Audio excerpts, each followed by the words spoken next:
Poor mom tries to buy Christmas gift for her daughter, but is $10 short. Until the billionaire's son sees and does the unbelievable. The toy store was pure chaos.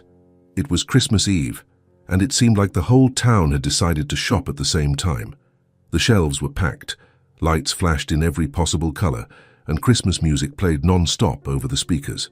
Children ran everywhere, parents carried enormous bags, and the scent of cinnamon wafted from a nearby candle shop. Sarah Collins took a deep breath before stepping inside. She held her daughter's hand tightly, as if afraid to lose her amidst the crowd. Mia was 5 years old, with blonde hair that shimmered under the store lights, and blue eyes that looked like two clear, vibrant pebbles. At that moment, she was radiant. "Mommy, is it today? Is today the day I get my doll?" Sarah looked down and smiled, despite the tightness in her chest. "Yes, it is, my love." Mia let out a high-pitched squeal of happiness and started jumping in place. She tugged her mother's arm, practically running down the main aisle of the store. Sarah had to quicken her pace to keep up. The little girl knew exactly where she was going. Weeks ago, they had walked past this store, and Mia had seen the doll in the window display. Since then, she hadn't talked about anything else. She drew the doll, dreamed about it, and counted down the days until Christmas arrived. And Sarah had promised. Even knowing money was tight, even knowing December had been a difficult month, she had promised. Mia stopped in front of the shelf and pointed with her little finger. "It's this one and Mommy. Look!" The doll was there, inside a clear box. It wasn't anything elaborate. It was simple, in fact. It had a light blue dress, long straight hair, and a sweet smile painted on its plastic face. But to Mia, that doll was everything. Sarah picked up the box and handed it to her daughter. Mia held it as if it were a real treasure. She hugged the box to her chest and looked at the doll through the plastic, with a smile that was too big for her face. "She's perfect, Mommy." "She is, my love. Let's go pay now, okay?" Mia nodded, still hypnotized by the doll. They walked toward the checkout. The line was enormous, but Mia didn't mind. She spent the entire time quietly chatting with the doll, as if they were already friends. Sarah, on the other hand, felt her stomach churn. She had counted the money 3 times at home. She knew exactly how much she had. $50. The doll cost $49.99. It had worked out. It was going to work out. But now, standing there in line, a terrible doubt began to grow inside her. What if she'd miscounted? What if she'd forgotten a bill? What if there wasn't enough money? She shook her head, trying to push away the negative thoughts. She couldn't think like that. It had to work out. Finally, it was their turn. The cashier was a young woman with brown hair pulled back in a ponytail. She picked up the doll's box, scanned the barcode, and the price appeared on the computer screen. $59.99. Sarah froze. 59. No, it couldn't be. She had seen the price. 49. She was sure. "Are you sure?" Sarah asked, her voice trembling. "I thought it was 49. The cashier looked at the screen and then at the box. "Oh, this model went up in price this week. Sorry, it's 59. Sarah felt the ground disappear beneath her feet. She opened her wallet with trembling hands and began counting the bills. 10, 20, 30, 40, $49. She was 10 short. She rummaged through her entire wallet. She looked in every pocket, in the folds and under the cards. She searched her purse. Nothing. She had nothing left. Her face felt hot. She felt the shame creep up her neck and cheeks. The people behind her in line started shifting impatiently. Someone sighed loudly. Another checked their watch. Sarah looked at the cashier, her eyes already starting to sting. "Can you give me a discount?" Her voice came out low, almost a desperate whisper. The cashier made a face of pity but shook her head. "I'm so sorry. I can't." Sarah felt the tears coming. She didn't know what to do anymore. She looked down and saw Mia clutching the doll with all her strength, her little blue eyes full of hope, not quite understanding what was happening. "Mommy!" The girl's voice was small, scared. Sarah took a deep breath, trying to control herself. She couldn't fall apart here in front of everyone, not in front of her daughter. "Just a moment, my love," she said, trying to smile, but her voice cracked. Mia realized. The little girl lowered her head and hugged the doll even tighter, as if afraid someone would snatch it from her arms. Her lips trembled, and she began squeezing her eyes shut, trying not to cry. Sarah felt her heart shatter. Across the store, near the car and action figure section, a little blonde boy was watching everything. Oliver Hayes was 5 years old, with light, straight blonde hair and attentive blue eyes. He was with his father, choosing a toy, but something about the scene near the checkout caught his attention. He saw the mother opening her wallet. He saw the desperation on her face. He saw the sadness of the little girl hugging the doll as if it were the most important thing in the world.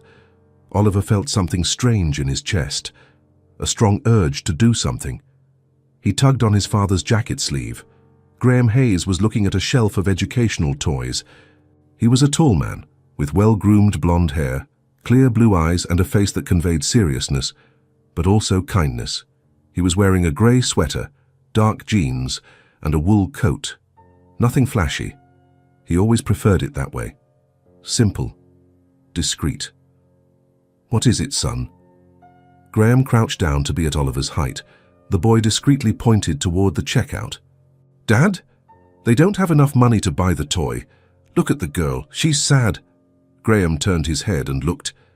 He saw Sarah still standing at the register, holding the bills in her hand, her face red with embarrassment. He saw Mia with her head bowed, hugging the doll, her little eyes starting to fill with tears. His chest tightened. He knew that feeling. He had been there on the other side. He had been the child who wanted something and couldn't have it. He had seen his mother embarrassed because money was short. He looked at his son. Oliver's eyes were full of worry, of a genuine desire to help. "Can I help, Dad?" Oliver asked, his voice soft but firm. Graham felt a lump in his throat. That boy. That pure and kind heart. He had done everything right raising Oliver. He had taught him values, empathy, gratitude, and here was the living proof of it. He reached into his pocket, pulled out his wallet, and took out a $10 bill. He handed it to Oliver, placing his hand affectionately on his son's shoulder. "You can, son. Go ahead." Oliver held the bill with both hands, as if it was something very precious. He walked to the checkout, moving through the people in line. Some looked at him with curiosity. Others didn't even notice. He stopped beside Sarah and turned to the cashier.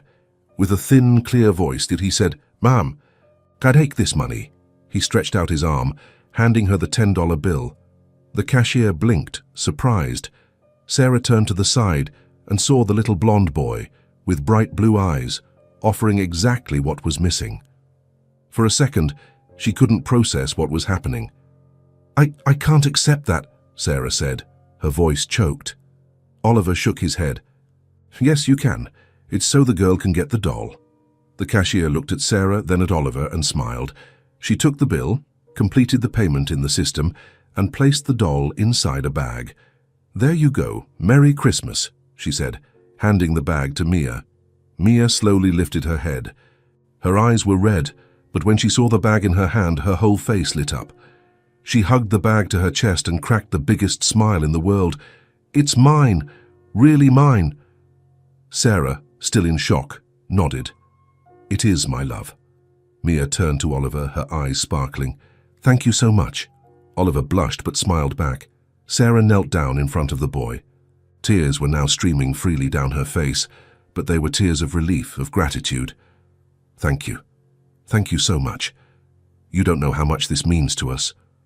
Oliver shrugged, shyly. "You're welcome." Graham approached, placing his hand on his son's shoulder.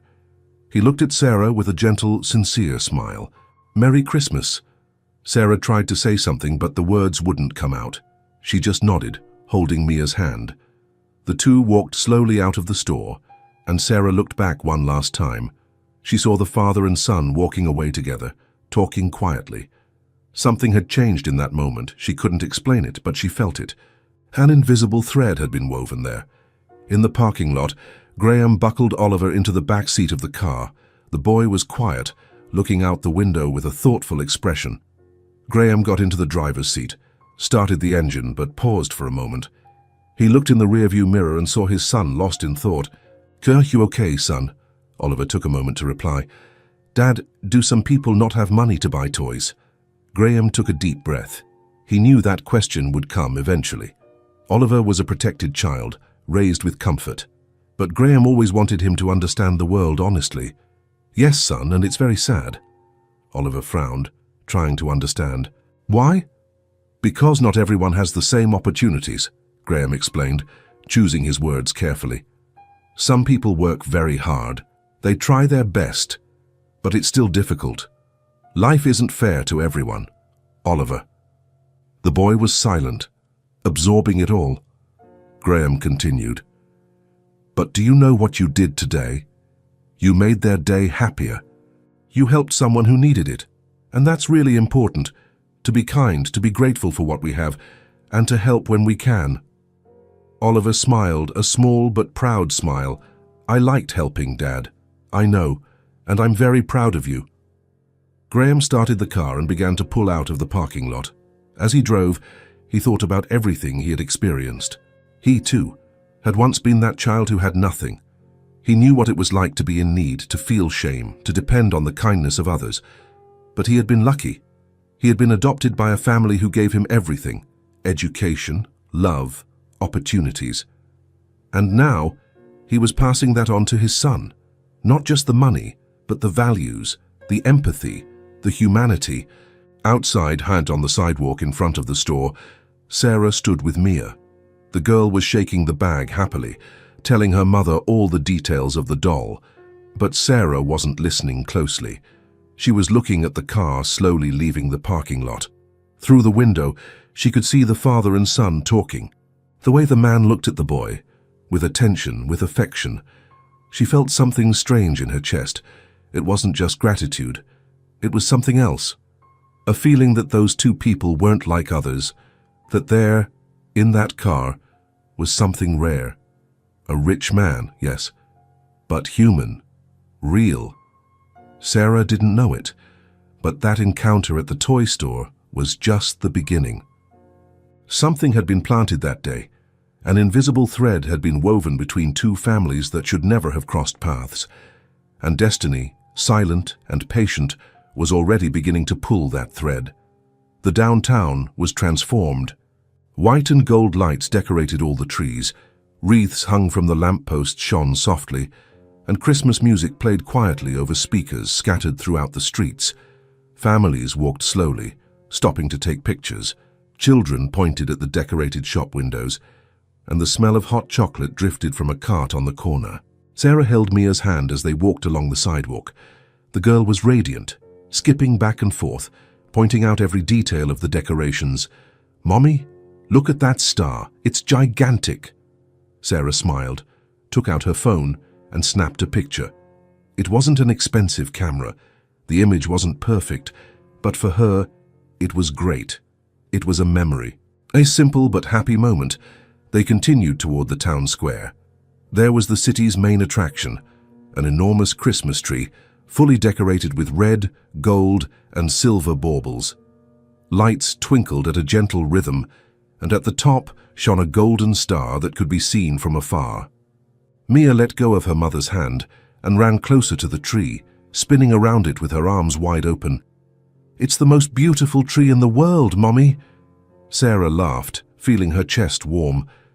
After everything that had happened that day, seeing her daughter so happy made it all worthwhile. Across the square, Graham was walking beside Oliver. The boy was also enchanted by the lights, but suddenly stopped in his tracks and pointed forward. "Dad, look, it's the girl from the store." Graham looked in that direction and saw them.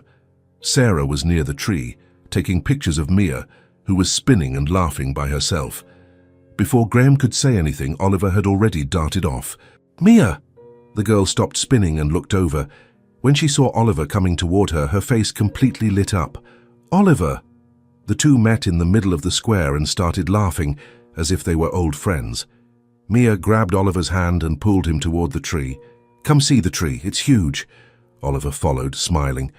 They began playing around the tree, running, laughing loudly, completely absorbed in their own world. Sarah looked back and saw Graham approaching. She felt her face grow warm. For a moment, she didn't know what to say.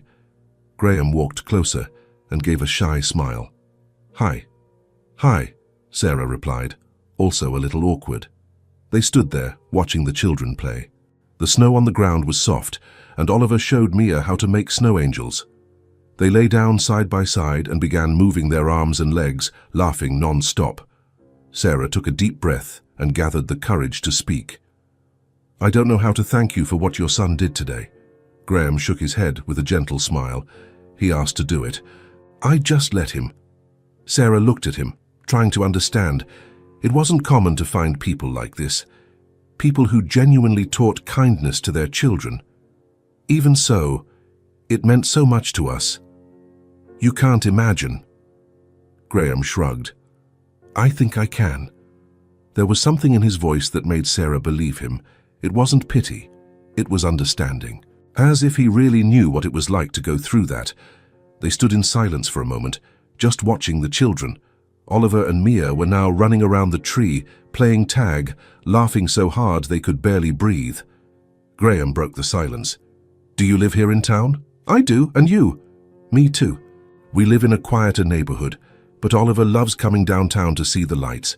Sarah smiled. "Mia too. She's been asking for weeks to come see the tree. It is beautiful."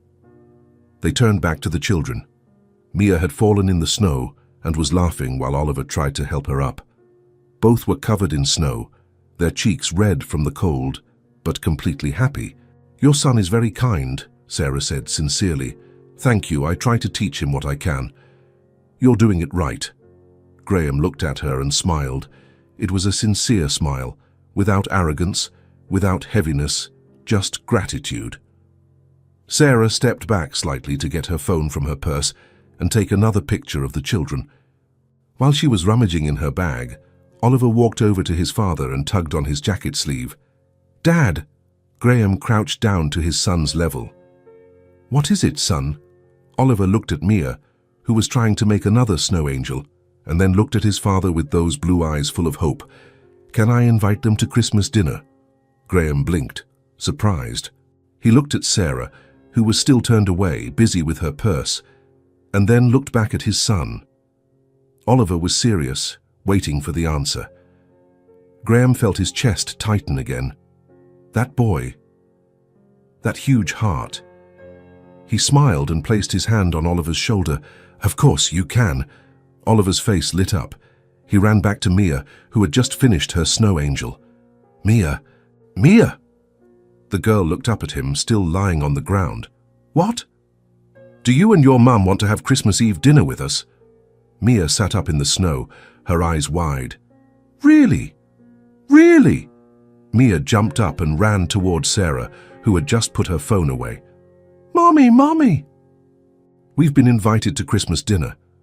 Sarah looked at her daughter, confused, and then looked at Graham. He walked closer, his hands in his pockets, a slightly shy smile on his face. "Oliver would really love it if you two could join us for Christmas dinner."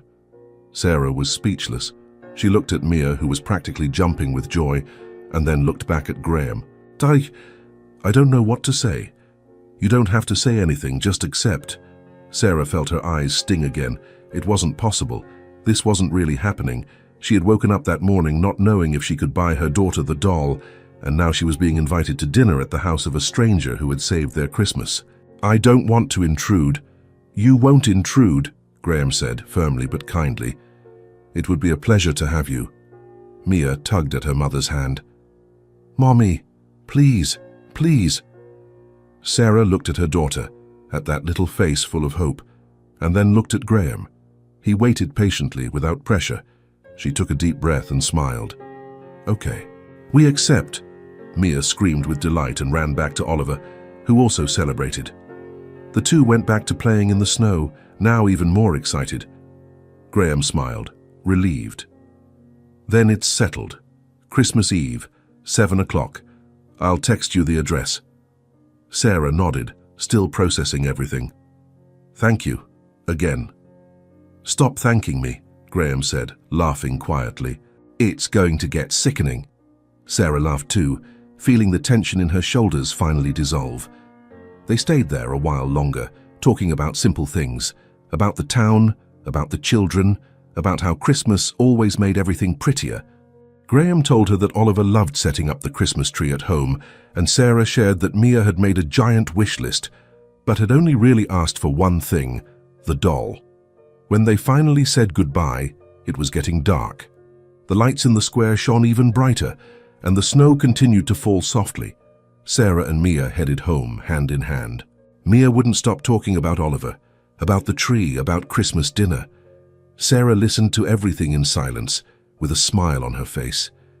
For the first time in a long time, she felt that things were beginning to change. And that night, when she tucked Mia into bed, Sarah stood for a moment looking out the window. The streetlights flickered softly, and she thought about everything that had happened that day. An invisible thread had been woven, and she was beginning to feel that that thread was stronger than she imagined. Sarah stopped in front of the mirror for the 5th time. She adjusted the simple, discreet navy blue dress, the only one she had for special occasions. It wasn't sophisticated, but it was clean and well pressed. She pinned her blonde hair into a low bun and took a deep breath. "Mommy, can we go now?" Mia appeared at the bedroom door, wearing a little red dress that Sarah had found in a second-hand shop weeks ago. "Yes, my love, let's go." The drive to Graham's house was silent. Sarah gripped the steering wheel of her old car tightly, trying to control her nervousness. Mia, on the other hand, was radiant, swinging her legs in the back seat, humming a Christmas carol. When they arrived at the address, Sarah felt her stomach churn.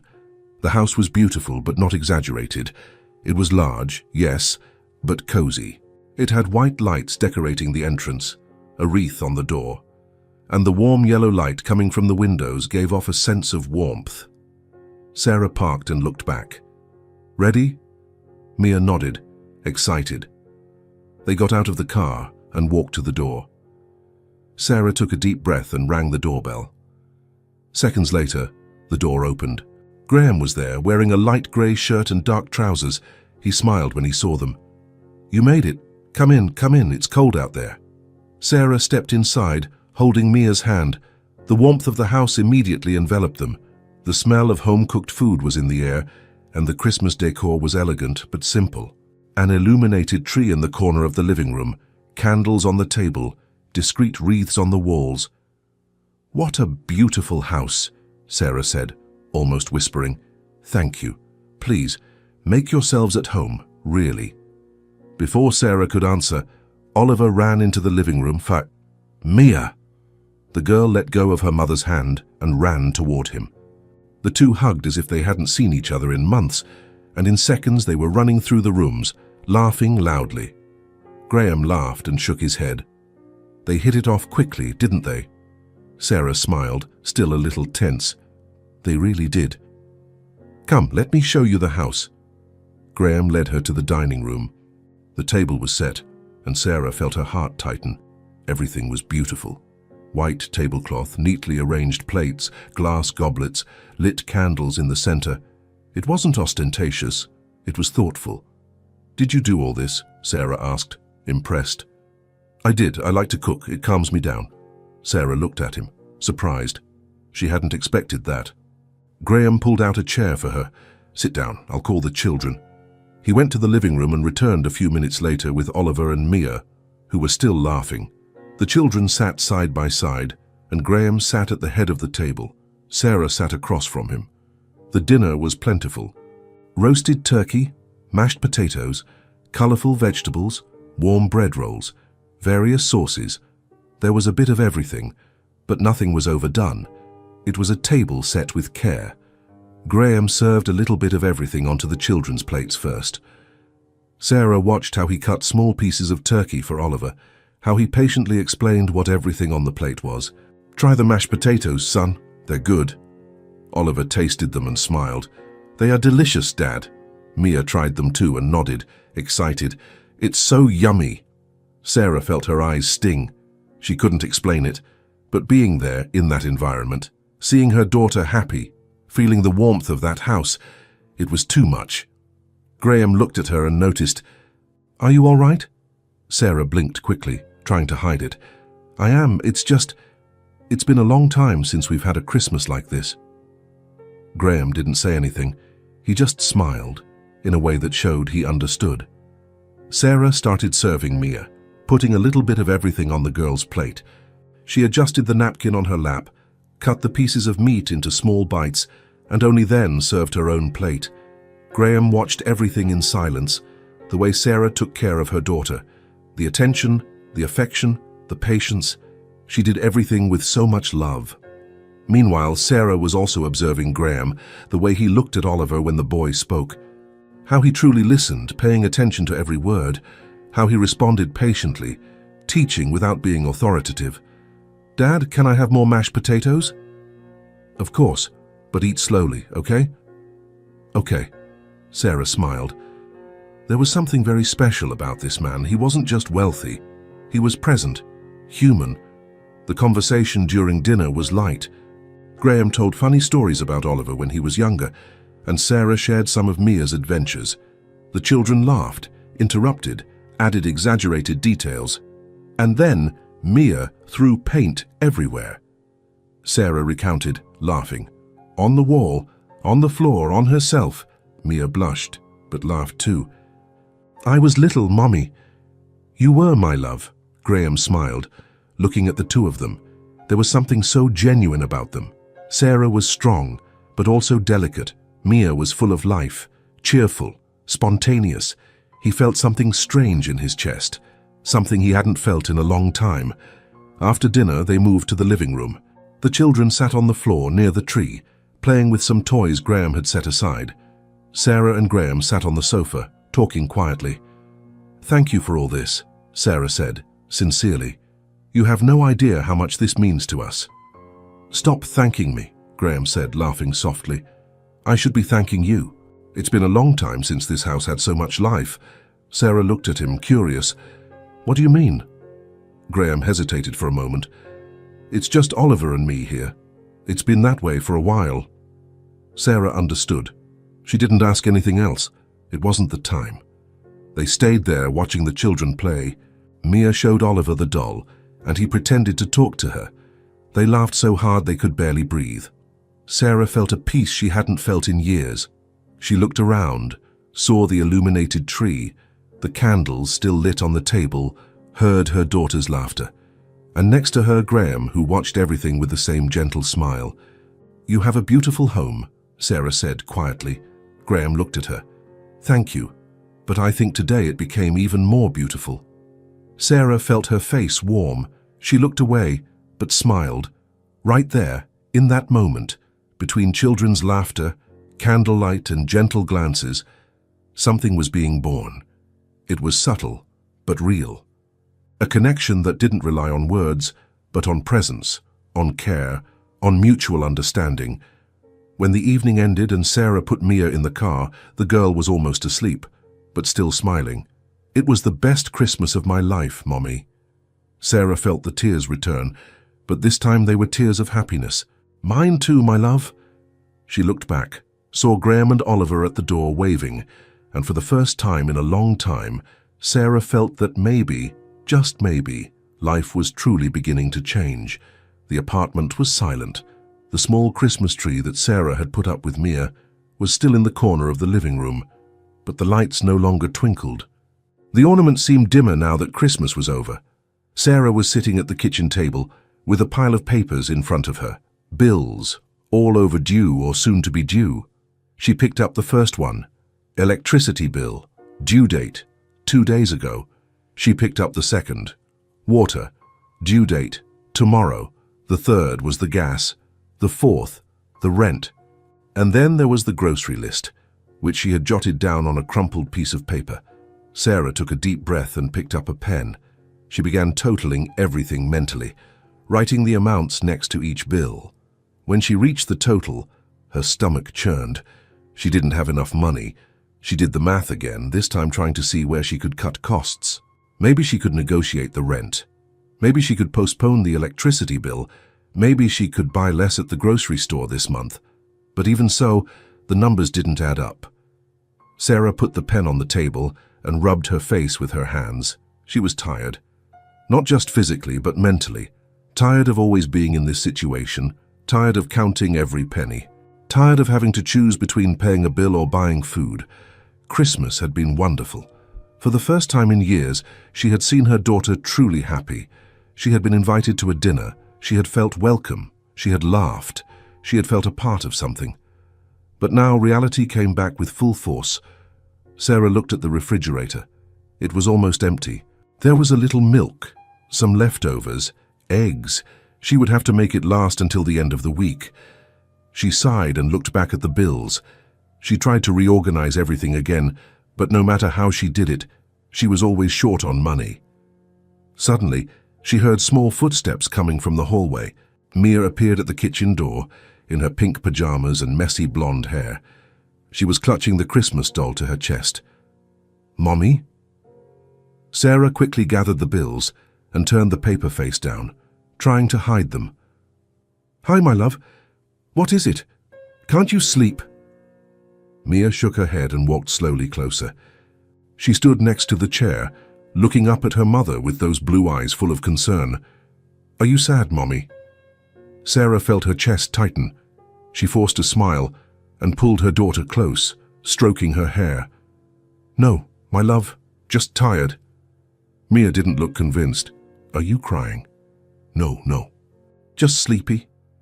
Mia kept looking at her for a little longer, as if trying to decide whether or not to believe her.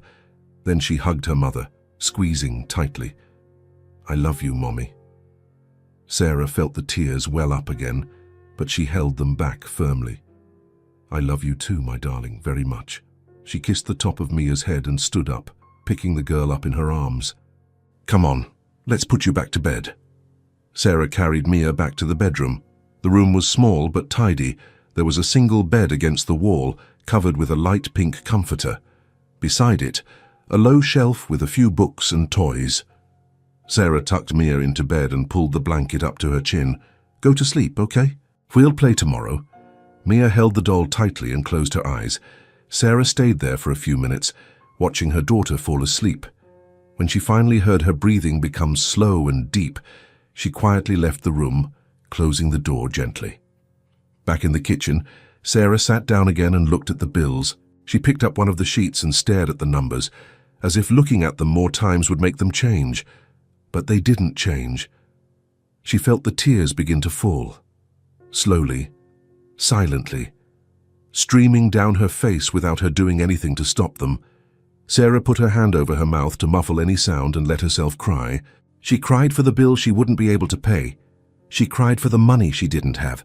She cried for the constant feeling of always being one step behind, always trying to catch up. But most of all, she cried for the fear. Fear of not being able to give her daughter what she needed. Fear of losing the apartment. Fear of failing as a mother. She stayed there for a few minutes, letting it all out. But then she took a deep breath and wiped her face with the back of her hand. She couldn't fall apart. She couldn't. Mia needed her whole. She needed a strong, present mother who wouldn't let the weight of the world fall on her. Sarah stood up, went to the sink and washed her face. The cold water helped to calm her down. She looked at her reflection in the kitchen window and saw a tired woman, but still standing. She would figure it out. She always did. She would look for more work, knock on more doors, do whatever was necessary. Sarah went back to the table, gathered the bills, and put everything inside an old folder. She stored it in the drawer. Tomorrow she would think about it again. Tomorrow she would make a new plan. But today she just wanted to sleep. She turned off the kitchen light, gave one last look at the Christmas tree in the corner of the living room, and went to the bedroom. She lay down in the bed next to Mia, who was sleeping deeply, hugging the doll. Sarah looked at her daughter for a while. That serene little face, the blonde hair spread on the pillow, her lips slightly parted. For her, Sarah could endure anything. She closed her eyes and tried to sleep. But even in the dark, the numbers on the bills still danced in her head. And outside, the city continued, indifferent to the silent battles taking place inside that small apartment. Sarah needed to get out of the house. The apartment walls seemed to be closing in on her, suffocating her. The bill papers were still stored in the drawer, but she felt their weight even without seeing them. It was as if those numbers were etched in her mind, spinning non-stop, reminding her that she had no solution. Mia was restless too, pacing back and forth in the small apartment, asking to play outside. "Mommy, can we go see the lights again?" Sarah looked out the window. The day was cold, but the sun shone in the clean blue sky. Maybe a little fresh air would help clear her head, ward off that constant feeling of drowning in insoluble problems. "Okay, my love. Let's go." They bundled up warmly. Sarah put the thickest coat she had on Mia, adjusted the pink scarf around the girl's neck, and pulled the wool hat down to cover her little ears. She herself put on an old but warm coat that she had owned for a few years, and they went out together. The downtown was different now. The magic of Christmas was being dismantled piece by piece. Men in orange uniforms climbed high ladders, removing wreaths from the lampposts. Trucks parked on the streets carried decorated trees that now looked empty, stripped of their shining ornaments. The lights that had sparkled so brightly days ago were now dark, being carefully coiled into brown cardboard boxes. Mia held her mother's hand, looking around with sadness in her clear blue eyes. "Why are they taking everything away, Mommy?" "Because Christmas is over, my love. But I wish it could stay forever." Sarah squeezed her daughter's hand affectionately, feeling her chest tighten too. "Me too." They walked slowly to the town square. The large tree was still there, imposing and tall, but the lights were all off. Some workers were busy around it, organizing boxes of colorful ornaments, coiling long wires, dismantling metal structures that supported the decorations. Sarah sat on a wooden bench near where the tree stood. Mia let go of her mother's hand and went to play in the snow that still covered part of the square, making small balls with her cold little hands and trying to pile them on top of each other. Sarah stared into space. Her mind was far away, lost in the numbers that didn't add up, the bills that kept coming in the mail, the phone that wasn't ringing with job offers. She had called at least 10 houses that week. All of them said they didn't need a cleaner at the moment. Some didn't even call her back. She was so absorbed in her own thoughts, so lost in that feeling of drowning, that she almost didn't hear the voice that shouted excitedly from the other side of the square. "Mia!" Sarah quickly lifted her head. She saw Oliver running toward Mia, his blonde hair tousled by the cold wind. The girl looked back, and when she saw her friend, her face lit up completely, as if someone had switched a light on inside. "Oliver!" The two met in the middle of the square and immediately began to play tag as if they had planned it, as if it were the most natural thing in the world. Loud, joyful laughter filled the cold morning air. Sarah looked to the side and saw Graham approaching. He was dressed casually but elegantly, dark leather jacket, grey wool scarf wrapped around his neck, dark jeans, and black boots. His hands were in his pockets, and he walked with that calm, confident posture he always had. He smiled when he saw her, but the smile faded when he looked closer at her face. Something was different, something heavy. Her gaze was dull, tired. "Hi," he said, stopping in front of the bench. "Hi," Sarah replied, trying to smile, but the smile didn't reach her eyes. Graham hesitated for a moment, as if deciding whether or not to come closer. Then he pointed to the empty space beside her on the bench. "May I?" "Of course." He sat down next to her, keeping a respectful distance. They were silent for a few seconds, just watching the children play. Oliver showed Mia how to make a perfect snowball, compacting the snow with both hands in careful circular motions. Mia tried to imitate him, concentrating, but the ball crumbled in her little hands and she laughed. Graham discreetly looked at Sarah. She was different from the day of Christmas dinner. The sparkle in her eyes was completely gone. Her shoulders were slumped, as if she were carrying a huge, invisible weight on her back. There was a deep sadness in her face, an exhaustion he hadn't seen before. "Is everything all right?" he asked, carefully, his voice low and gentle. Sarah took a while to answer. She continued looking at the children, but Graham saw her swallow hard, as if she were trying to hold back something that threatened to spill over. "It is," she said, but her voice was weak, without any conviction. Graham didn't press her. He didn't push. He just stayed there, waiting, giving her space. He had learned that sometimes people just needed time, silence, presence without judgment. And then, suddenly, as if a dam had broken, Sarah started to talk. I'm a cleaner, she said, still looking ahead at the children playing in the snow. I work cleaning houses. It's how I support us. It's what I've always done. Graham listened in silence, without interrupting, except a lot of families traveled for the holidays. December was awful. Hardly anyone called, and January is being even worse. Much worse. Her voice started to tremble slightly. I'm calling everyone I know, sending messages, knocking on doors. I'm trying to get any odd job that comes up. Anything. Cleaning, scrubbing, organizing, whatever it takes. But nothing comes up. No one needs help. Sarah took a deep breath, trying to control herself, trying not to fall apart there, in public. The bills keep coming. Electricity, water, gas, rent, groceries, and I have no other source of income. I don't know what to do anymore. I don't know where else to turn. She covered her face with her hands, embarrassed. She didn't want to be saying this. She didn't want to seem weak, desperate, incapable of taking care of her own daughter. But she couldn't carry everything alone anymore. The weight was crushing her, suffocating her.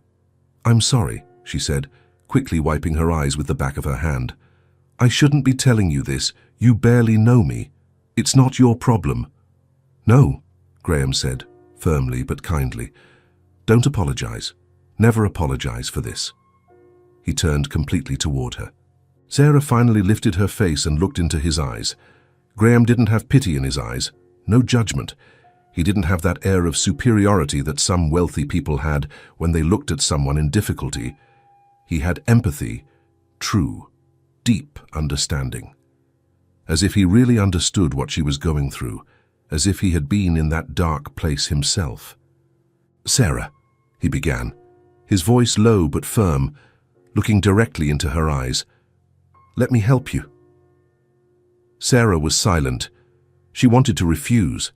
She wanted to say that she could manage alone, that she always had, that she didn't need anyone. But the truth was there, stark and raw, impossible to ignore.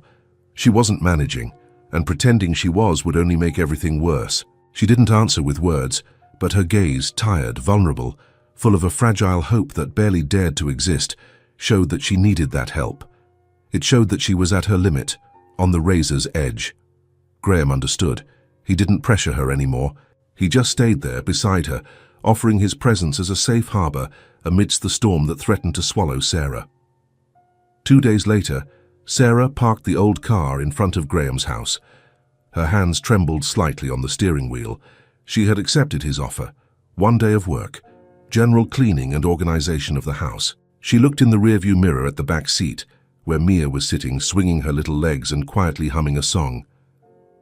Are we going to see Oliver, Mommy? Yes, my love. Sarah took a deep breath, grabbed her old purse, and got out of the car. She helped Mia out and the two walked to the door. Sarah rang the doorbell, feeling her heart beat faster, nervous. The door opened almost immediately. Graham was there, with a calm and welcoming smile on his face. Hi, come in. Hi, Sarah replied, stepping inside with Mia. Before she could say anything, Oliver came running down the hallway, almost slipping in his socks. Mia! Oliver! The two children hugged tightly and ran off to the back of the house, laughing loudly, their voices echoing through the rooms. They're going to play in the yard, Graham said, closing the door behind them. There's still plenty of snow out there. Then they can go to the playroom. Sarah nodded, taking off her coat. So as you can leave your things here, Graham pointed to the coat rack near the door, and relax, seriously. Make yourself at home. Sarah smiled, still a little tense, but grateful for his kindness. She started work. She cleaned the kitchen, which was a bit messy. With dishes in the sink and crumbs scattered on the marble counter, she tidied the living room, arranged the books that were spread on the coffee table, wiped down the dark wood furniture, vacuumed the large rug that covered part of the floor. She dusted the shelves full of books, cleaned the window panes until they shone. Graham stayed nearby, working on his laptop at the living room table, but always attentive to what was happening. Occasionally, he would get up to fetch something from the kitchen or help Sarah with something heavy, like moving the large sofa to clean underneath. You don't need to do that, Sarah said, when he helped push the sofa back into place. I know, but I want to help. Sarah smiled, a little more relaxed now. In the middle of the day, Graham prepared a snack. Simple but delicious sandwiches, fresh orange juice, colorful bowl of chopped fruit. He called the children, who came running, covered in snow from head to toe, their cheeks red from the cold, but their eyes sparkling with happiness. They ate together at the kitchen table. Graham talked to Sarah, asking how she was getting organized, if she needed anything specific, if she was managing to deal with everything on her mind. Sarah opened up a little more. She talked about the daily struggles, about how difficult it was to be a single mother, about how sometimes she felt completely lost, unsure if she was doing the right things. Graham listened with genuine attention, without interrupting, without judging, just absorbing every word. The children finished eating quickly and went back to playing. Sarah returned to work, and Graham continued watching from afar. He noticed every detail, the careful way she cleaned without letting anything go unnoticed, the honesty with which she treated the things in the house, as if they were her own, the affection with which she tidied everything, putting each thing in the right place. Late in the afternoon, when Sarah was finishing putting away the cleaning supplies, Graham called her over. "Stay for dinner with us, I'm making pasta. The kids love it." Sarah hesitated for a moment, but ended up accepting. She was already more at ease than the first time. Dinner was peaceful and delicious.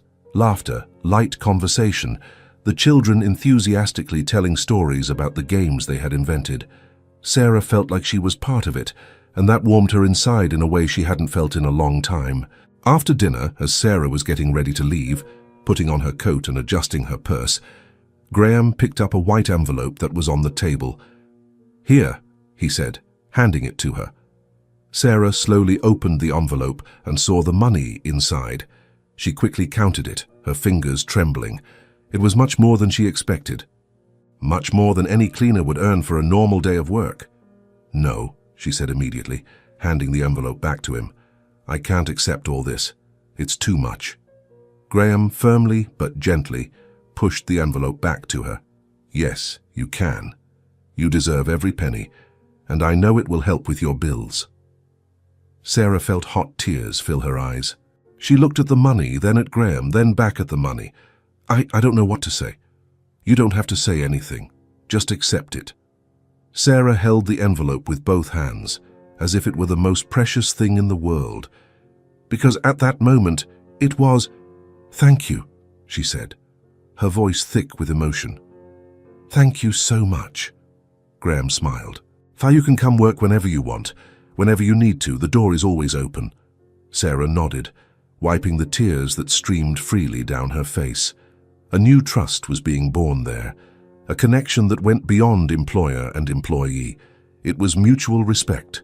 It was genuine care. It was true empathy.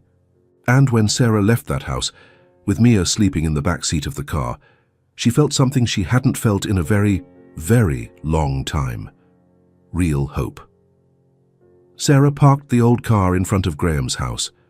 It was the 5th time that week she had come to work there. A routine was starting to form, and for the first time in a long time, it brought relief instead of anxiety. Having a routine meant stability. It meant she knew what to expect the next day. She got out of the car and helped Mia out of the back seat. The girl was already excited, swinging her pink backpack that held some toys and crayons. "Are we going to see Oliver again, Mommy?"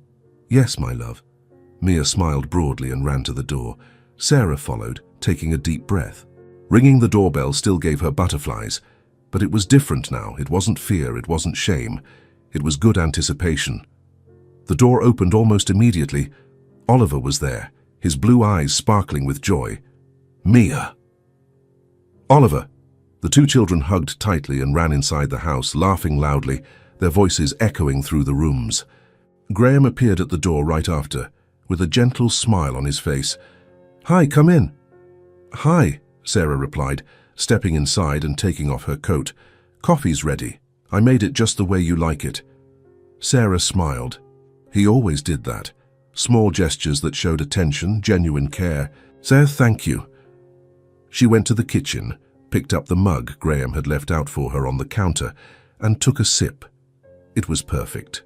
Hot, strong, with a touch of sugar, exactly the way she liked it. Sarah started the day's work. She cleaned the kitchen, which had a few pots in the sink from the night before. She tidied the living room, wiped down the wood furniture, vacuumed the large rug. She changed the bathroom towels, straightened the bedrooms, dusted the bookshelves.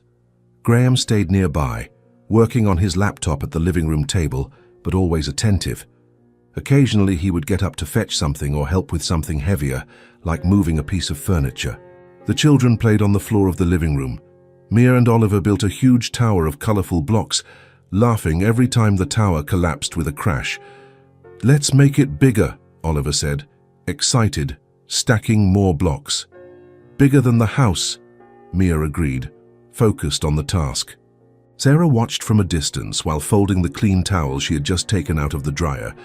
They seemed like real siblings. The way they played together, how they understood each other without needing many words, how they laughed at the same things. It was natural. It was beautiful to see. Graham watched too, sitting on the sofa with his laptop on his lap. But he wasn't looking at the screen. He was looking at the children and at Sarah. He slowly closed his laptop and placed it on the coffee table. He got up and approached Sarah, who was putting the folded towels into the hallway cabinet. "Sarah." She turned around, still holding a towel. "Yes." Graham looked away, at the children who were still playing and then back at her. There was something different in his gaze, something serious, but gentle. "Can I talk to you for a moment? Over here in the living room." Sarah felt her heart quicken slightly. His tone was serious but not heavy. It felt intimate. "Of course." They walked to the corner of the living room, near the large window that overlooked the snow-covered backyard. The children were far enough away not to hear. Graham put his hands in his pockets and took a deep breath, as if organizing his thoughts. "Sarah, you've been coming here for a few days now." "I have," she said, a little nervous, unsure where the conversation was going. "And I've noticed you do a great job. You take care of everything with attention, with care. The house has never been this organized." Sarah smiled shyly, feeling her face warm. "Sarah, thank you." Graham took a step forward, looking directly into her eyes. "I wanted to make you an offer."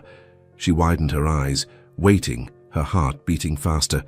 "If you want a permanent job, you're hired." Sarah blinked, processing the words. "What do you mean?" "Permanent work. Every day or as many days a week as you can. A fixed salary. Every month, no delays. You take care of the house, organize a clean, and I pay you properly for it." Sarah felt her chest tighten, a mixture of relief and emotion rising in her throat. "Graham, I need someone I can trust," he continued firmly but gently. "And I trust you. Besides, I like having you both around. Oliver loves Mia, and I enjoy your company." He paused, choosing his words carefully. "This isn't charity, Sarah. It never was. It's recognition. You work well, you're honest, you're careful, and I need someone like that here. So, what do you think?" Sarah felt the tears well up, hot, impossible to hold back. She covered her mouth with her hand, trying to control herself, but the emotion was too strong.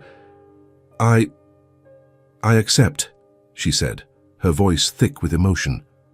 Graham smiled, a wide, relieved smile. "Really?" "Really," Sarah repeated, now more firmly, wiping away the falling tears. "I accept."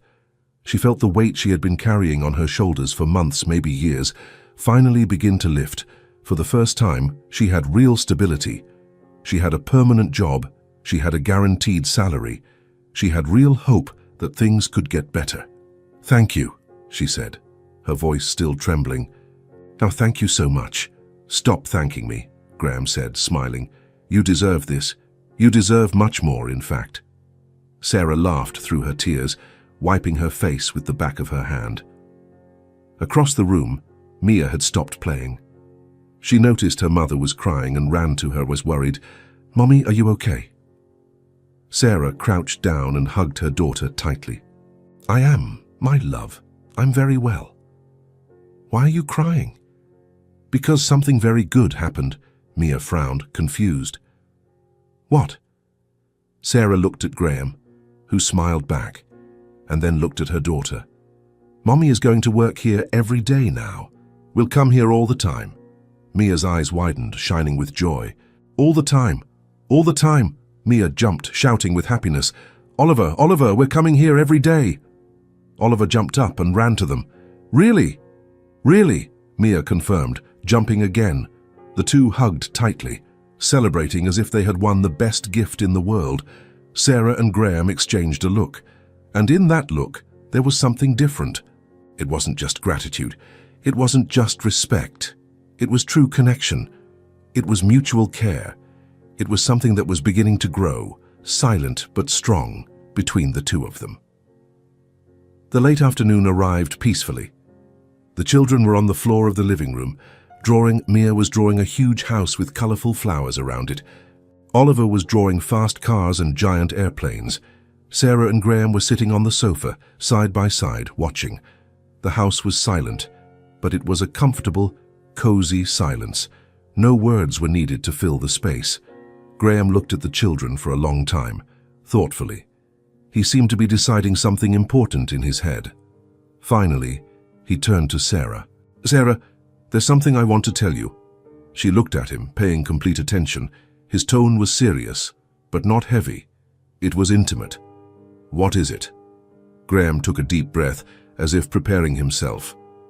"I'm adopted." Sarah blinked, surprised. She hadn't expected that. Graham continued, looking at his own hands. "I was adopted when I was little. I was about 4 years old, more or less. Before that, well, I had nothing. I lived in a shelter, went hungry, had no one who truly cared for me." He paused, but there was no sadness in his voice. There was acceptance. "Until a family chose me. A wealthy family, yes, but it wasn't about the money. It was about love. They gave me everything. Education, opportunities, affection. They taught me values. They taught me to be grateful for what I had. They taught me that we have to help those in need." Graham looked at Sarah now, directly in the eyes. "I'm very proud of that. My family chose me, and it completely transformed my life. I know the power a gesture of kindness has. I know because I am the result of it." He smiled, a smile full of meaning. "That's why I teach Oliver to be kind.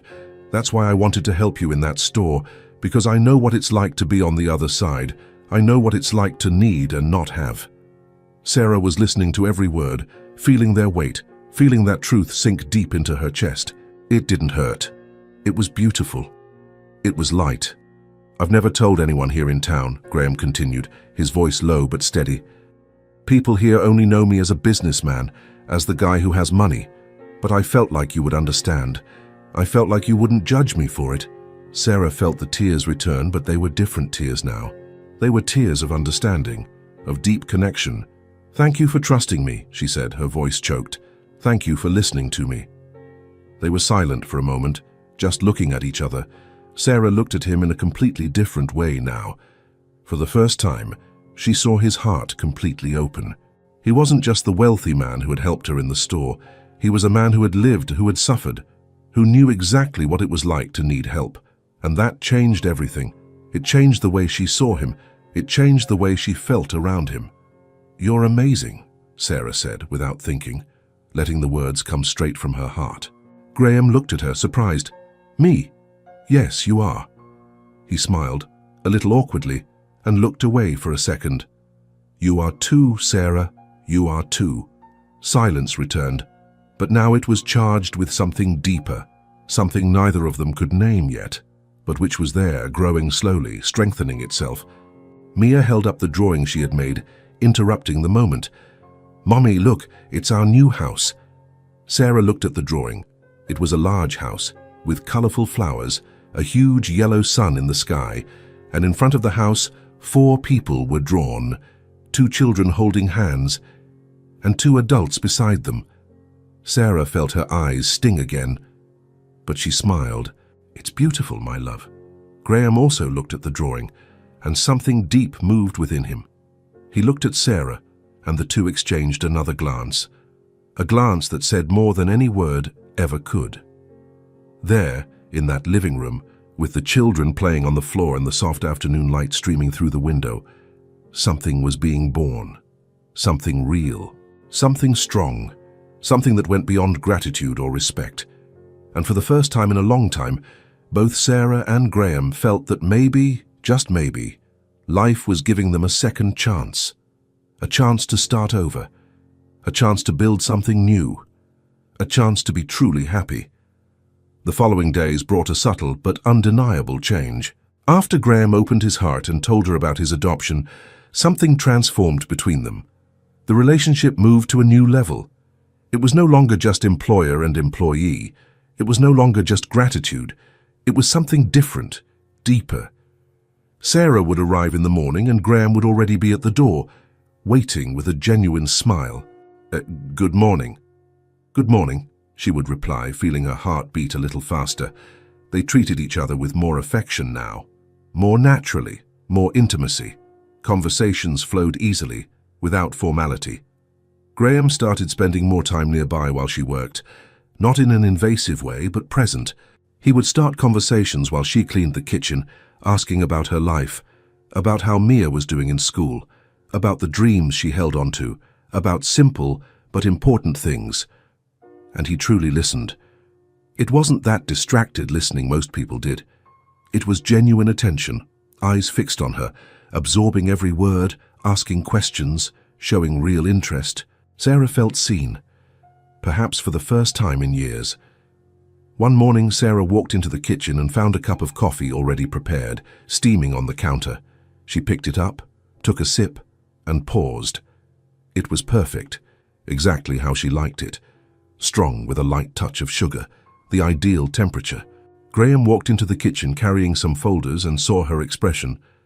Was it good? Sarah looked at him, surprised. It's perfect. How did you know exactly? He smiled, a little shyly.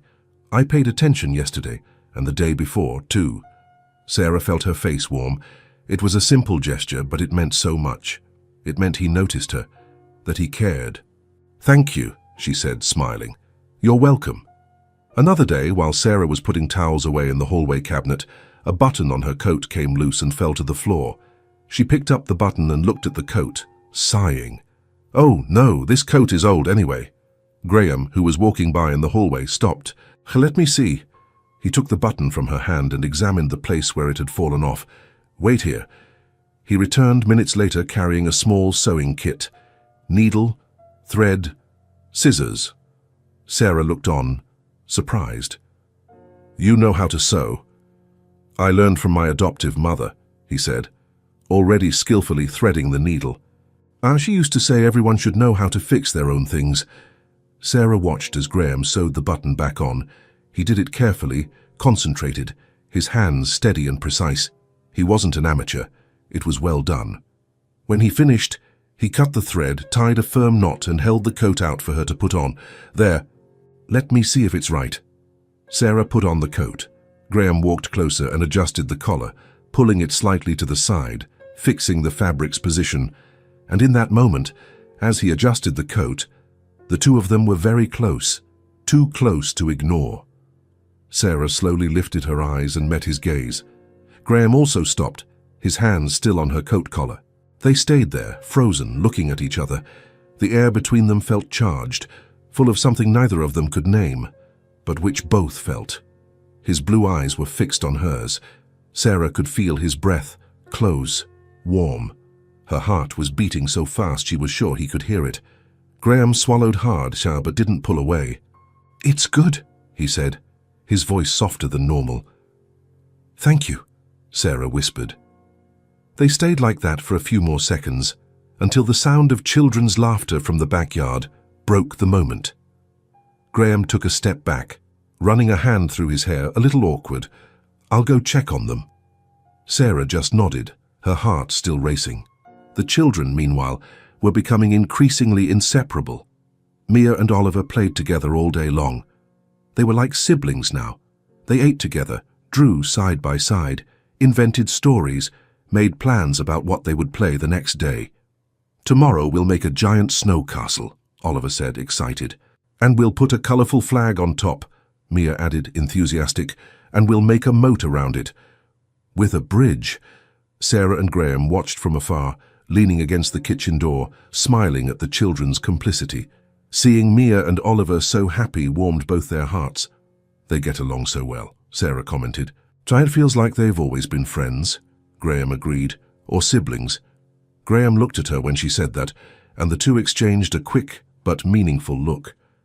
At the end of another day, as Sarah was getting ready to leave, putting on her coat and adjusting her purse, Graham approached. "Sarah." She turned around, pinning her hair behind her ear. "Thank you for another day," she said, smiling. Graham shook his head slowly. "I should be thanking you. You both make this house feel alive again." Sarah felt her chest tighten. She looked at him, and the two stayed there, exchanging a long, intense look, full of meaning. "We like being here," she said sincerely, "and I like having you here, very much." They stood still, looking at each other in the silence. The silence was comfortable, but it was charged with something more, something that was growing between them, impossible to ignore, something that neither of them was trying to hide anymore. Mia came running in, holding a new drawing. "Mommy, look what Oliver and I made." The moment dissolved, but the feeling remained. Sarah crouched down, took the drawing, looked at it, and complimented them, but her mind was still on the glance she had exchanged with Graham. When they finally left, putting Mia in the car, it was getting dark. The sky was filled with shades of orange and purple. Sarah closed the car door and gave one last look toward the house. Graham was standing at the front door, leaning against the frame, his hands in his pockets. He waved slowly. Sarah waved back, feeling something warm grow inside her chest. Something special was being born there, between those two people whom destiny had brought together so improbably, and they both knew it. They knew it, and, for the first time, they weren't afraid to let it happen. The rain began to fall in the middle of the afternoon. It wasn't a heavy, violent rain. It was gentle, constant, the kind of rain that soothes. The sound of the drops hitting the roof and the windows created a repetitive, almost hypnotic melody. Sarah was in the kitchen, finishing putting away the clean dishes. She looked out the window and saw the rain running down the glass, forming small rivers that flowed in crooked lines. The sky was grey, heavy, but it wasn't depressing. It was cozy. Graham was in the living room, working on his laptop, but the sound of the rain distracted him. He looked outside too, watching the water fall onto the garden, soaking the snow that still clung to the backyard. The children were in the corner of the living room, playing more calmly than usual. Mia and Oliver were assembling a large puzzle, lying prone on the rug, concentrating on fitting the pieces together. Their usual energy had diminished. The rain seemed to have that effect. Sarah finished in the kitchen and went to the living room. Graham slowly closed his laptop and placed it on the coffee table. He looked at her. "Do you want to sit down for a bit? You've worked enough today." Sarah hesitated, but eventually agreed. She sat on the sofa, leaving a small space between them. But it wasn't a large gap. It was comfortable, close. They were silent for a while, just listening to the rain. It wasn't an awkward silence. It was the kind of silence that exists between people who don't need to fill every second with words. Sarah watched the children, who remained focused on the puzzle. Mia giggled softly every time she found the right piece. Oliver helped her, showing her where to fit it. "They're happy together," Sarah said, her voice low, almost a whisper. "They are," Graham agreed. "I've never seen Oliver connect with someone like this." Sarah smiled, but there was something melancholic in the smile. Graham noticed. "What is it?" She took a while to answer. She looked at her own hands, clasped in her lap. "Sometimes I'm afraid." "Afraid of what?" Sarah took a deep breath. "Of failing her, Mia. Of not being enough. Of not being able to give her everything she deserves." Graham turned his body toward her, paying complete attention. "Sarah, you are an incredible mother." She shook her head. I try very hard. But some days I look at her and I think, what if I'm not enough? What if she grows up and realizes everything I couldn't give her?" Her voice was breaking. Graham felt his chest tighten. She won't think that. Because she has what truly matters. She has love. She has care.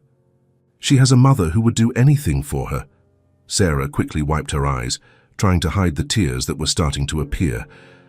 "I'm also afraid of losing everything again, of things getting better and then falling apart. It happened before. It can happen again." Graham was silent for a moment, choosing his words carefully.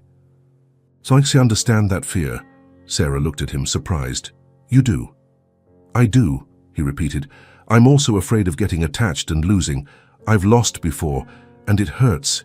It hurts a lot." He looked at the children, thoughtful. "But with you two, I feel something different. I feel peace. For the first time in a long time, this house doesn't feel empty." Sarah felt her heart race. She looked at him, really looked, and saw the vulnerability in his eyes. Graham continued, his voice low but firm. "I didn't expect this. I didn't expect you two to come into my life this way, but I care about you much more than I ever thought possible." The silence that followed was heavy, charged with emotion. Sarah felt her heart beating so fast it felt like it would burst out of her chest. She wanted to say something, but the words wouldn't come. Graham looked at her, waiting but without pressure. Finally, Sarah found her voice. "I've never felt as safe anywhere as I do here." The words came out in a whisper, but they carried an enormous weight. It was a confession. It was the purest truth she had to offer. Graham felt something move inside him, something deep, intense. "You can stay here whenever you want, you and Mia. This house is yours too." Sarah felt the tears return, but this time she didn't try to hide them. "I'm afraid of depending on someone again. I've always been alone. I've always had to handle everything by myself." "You don't have to be alone," Graham said gently. "Not anymore." Sarah looked into his eyes, and she saw sincerity. She saw care. She saw something she didn't know if she deserved, but desperately wanted. "I don't want to disappoint you," she said, her voice trembling. "You never could." The emotional tension between them grew. It wasn't uncomfortable. It was gentle, beautiful, mature. It was something that went beyond physical attraction. It was true connection. It was mutual understanding. Graham slowly raised his hand and wiped a tear running down Sarah's face. The touch was soft, careful. She closed her eyes for a second, feeling the warmth of his hand.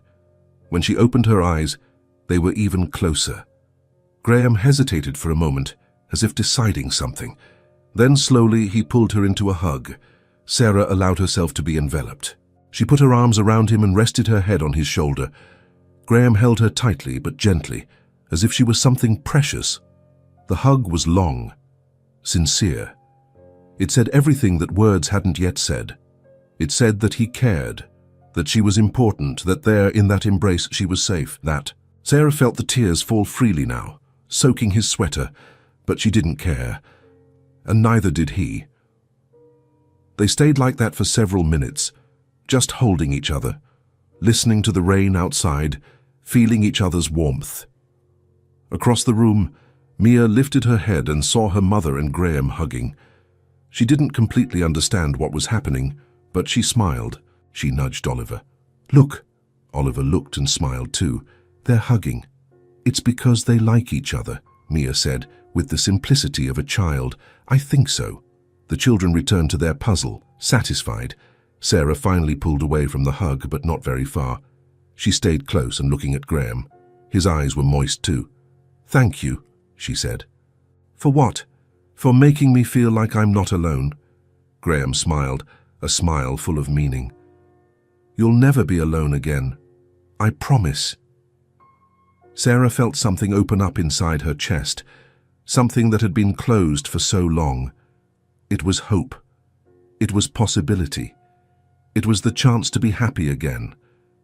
They stayed there, sitting side by side, closer now than before. The rain continued outside. The house was warm and cozy, and the children played peacefully. And in that moment, Sarah knew. She knew that something had changed permanently. She knew that she had found something she didn't know she was looking for. A place, a person, a family. And for the first time in a long time, she allowed her heart to believe that maybe, just maybe, she deserved this. The months passed like pages turning in a book, slowly but constantly, bringing changes that completely transformed Sarah and Mia's lives. The routine had changed permanently. Sarah now worked with stability and real dignity. It was no longer that desperate rush for uncertain odd jobs, that constant anguish of waking up without knowing if she would have money to pay the bills at the end of the month. She had a permanent job, a certain, predictable salary, and more than that, she had respect, she had purpose, she had recognized value. Mia and Oliver were practically siblings now. They spent their days together, playing non-stop, inventing elaborate adventures in the snow-covered backyard, sharing whispered secrets under the covers during rainy afternoons. When Sarah arrived to pick Mia up at the end of the day, the girl always asked for 5 more minutes, 10 more, just a little longer to finish the game they were in the middle of. And Sarah and Graham, they functioned like a perfect team, without needing to plan, without needing to coordinate every move. It was natural. It flowed with impressive ease. He prepared coffee in the morning exactly the way she liked it while she tidied the kitchen. She folded the clean clothes while he helped the children with their homework. They talked about everything, laughed together at silly jokes, shared worries and celebrated small victories.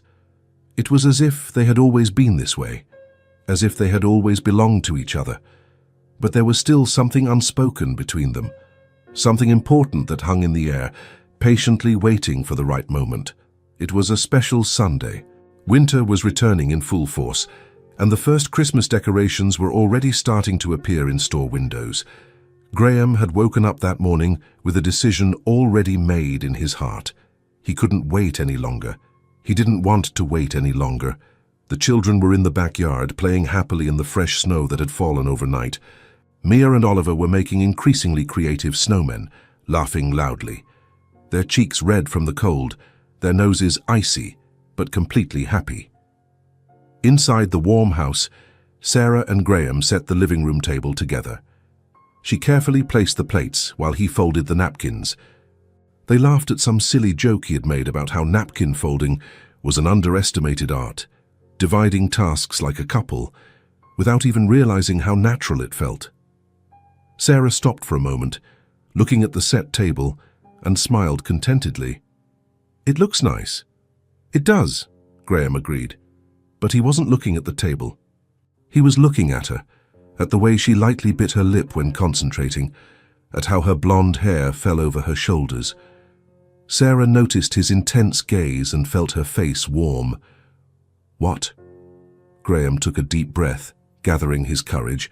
It was now or never. "Sarah, can I tell you something important?" His tone changed completely. It became more serious, loaded with meaning, but still held that gentleness. Sarah turned entirely toward him, her heart already beginning to race, giving him her absolute attention. "Of course. Go ahead." Graham put his hands in his jeans pockets, visibly nervous, which was rare for him. He looked down at the floor for a second, organizing the words in his head. "As these months, with you and Mia here being part of our routine, they've been the best I've had in a long time." Sarah felt her heart beat even faster. She could barely breathe properly. "For me too," she said, her voice coming out low, almost a whisper. Graham lifted his eyes and looked directly into her blue eyes with deep intensity. "I want you in my life, Sarah, not just here in the house, working, taking care of things, but as part of our family, truly, completely." Sarah felt the tears well up instantly, hot, inevitable. She opened her mouth to try to speak, but she couldn't. The words were caught in her throat along with all the emotion. Graham took a step forward, closing the distance between them. "I know you're afraid. I know you've been through a lot of difficult things, that you've been hurt before. But I want to be family for you and Mia. If you want it too, we'll build this together. One day at a time, no rush." Sarah covered her mouth with a trembling hand, trying to hold back the crying, but it was impossible. Tears streamed freely down her face, wetting her fingers. She tried to speak, but her voice failed. "You don't have to be afraid," Graham said firmly, "but with all the gentleness in the world. I won't let you fall, never. I promise you that."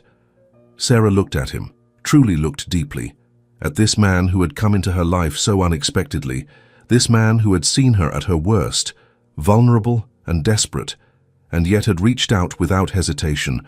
This man who had taught his son to be kind, who had carefully fixed the button on her coat, who prepared coffee exactly the way she liked it every morning.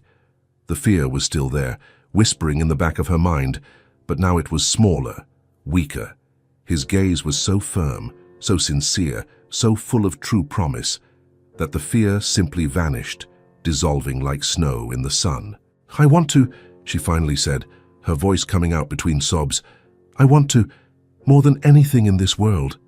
Graham smiled, an enormous smile, lighting up his whole face, full of relief and happiness. He took another step and pulled her into a tight hug. Sarah allowed herself to be completely embraced, crying into his shoulder. But now they were different tears. They were tears of deep relief, of genuine joy, of renewed hope. "We're going to be okay," Graham whispered in her ear. "We're going to be a real family. Me, you, Oliver, and Mia, all together." Sarah squeezed the hug even tighter, holding on to him firmly. At that exact moment, the back door burst open. Mia and Oliver ran in, covered in snow from head to toe, laughing loudly, bringing the cold and the joy with them. "Mommy, Graham, we made 3 giant snowmen." They stopped when they saw the two of them hugging. Mia looked at her mother, saw the tears, and became worried. "Mommy, are you okay?" Sarah pulled away from the hug, wiping her face, and smiled the widest smile she had ever given. "I am, my love. I'm very well." Oliver looked at his father, then at Sarah, and then a smile started to appear on his face. Are you going to be together, like, forever?" Graham looked at Sarah, seeking confirmation. She nodded, smiling. He looked back at his son and nodded too. "We are. If you two want that too." Mia didn't wait another second. She screamed with pure happiness, a high-pitched cry that filled the house, and ran, jumping into her mother's arms. Oliver did the same with his father, laughing. And then, the 4 of them hugged together, right there in the middle of the living room, squeezed tight, laughing, crying, completely happy. "Now we're a real family," Mia shouted. "A really, real family," Oliver agreed, jumping. Sarah looked at Graham over the children's heads, and the two exchanged a deep look, full of true love, of solid promise, of a bright future. Christmas arrived quickly, and this time it was completely different. The living room was beautifully decorated. A huge tree occupied the corner, full of colorful ornaments chosen by the children. White lights twinkled softly. Green wreaths adorned the walls. The delicious smell of freshly baked cookies drifted from the kitchen, mixing with cinnamon and hot chocolate. Mia and Oliver were sitting on the floor, amidst torn wrapping paper, excitedly exchanging gifts. "Look what I got! It's a new game!" Mia showed the box. "And look at mine! It's a giant car!" Oliver showed off proudly. Sarah and Graham were on the sofa, watching. She was leaning against him, her head resting on his shoulder. His arm was around her, holding her close. Sarah looked at the illuminated tree, at the happy children, at the cozy house. She whispered, with admiration, "All this started because of $10. Graham heard her. He turned his head and looked at her with that gentle smile she loved. It started because of a kind little boy, and a mother who never gave up on her daughter. Sarah felt the tears return, but they were good tears. She slowly turned and kissed him softly. A short kiss, but full of deep meaning, full of gratitude, of true love, of promise. The children saw and made sounds of mock disgust, laughing. "Gross," Mia said, covering her eyes but smiling. "They're dating," Oliver teased. Graham and Sarah laughed. He pulled the children closer, and the 4 of them stayed there, hugged on the sofa, looking at the illuminated Christmas tree, feeling each other's warmth. The scene was perfect. A new home, a new story. A family formed not by blood, but by love and generosity. Outside, the snow continued to fall softly.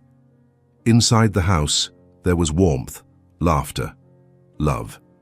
And Sarah, looking around, at Graham, at Mia, at Oliver, at this life she never would have imagined possible, finally allowed her heart to believe. She deserved this. She deserved to be happy, and she was completely, profoundly happy. If this story touched your heart, subscribe to the channel and turn on notifications so you don't miss the next ones. Leave a like because it helps this story get recommended to more people. See you in the next story.